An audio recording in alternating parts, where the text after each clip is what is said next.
সংস্কার প্রস্তাব নিয়ে ঐকমত্য গড়তে শনিবার জাতীয়তাবাদী সমমনা জোট ও বাংলাদেশের সমাজতান্ত্রিক দলের সাথে বৈঠক করেছে জাতীয় ঐকমত্য কমিশনের সদস্যরা। সকালে জাতীয়তাবাদী সমমনা জোটের সাথে বৈঠকে স্বাগত বক্তব্যে ঐকমত্য কমিশনের সহসভাপতি আলী রিয়াজ বলেছেন, নির্ধারিত সময়ের মধ্যেই হবে জাতীয় সনদ। গণতান্ত্রিক রাষ্ট্র গঠনে রাজনৈতিক দলগুলো মতপার্থক্যের জায়গায় ছাড় দিবে বলে প্রত্যাশা জানান তিনি।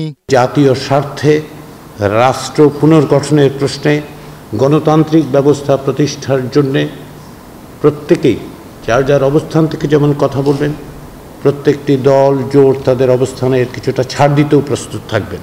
আমাদের লক্ষ্য হচ্ছে সুনির্দিষ্ট নির্ধারিত সময়ের মধ্যে একটি জাতীয় সনদ তৈরি করা, যা বাংলাদেশে একটি জবাবদিহিমূলক গণতান্ত্রিক রাষ্ট্র প্রতিষ্ঠার জন্য আমাদের সহযোগিতা করতে পারে।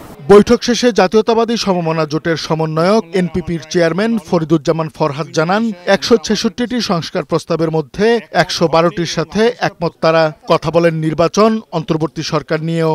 আগে জাতীয় নির্বাচন হতে হবে, স্থানীয় নির্বাচন হবে না।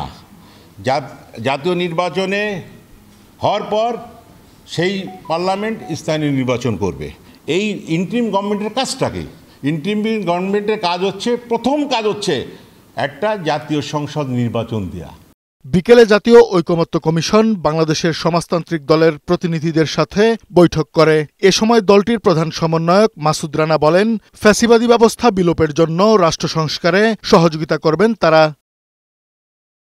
কাজী ফরিদ, বৈশাখী সংবাদ, ঢাকা।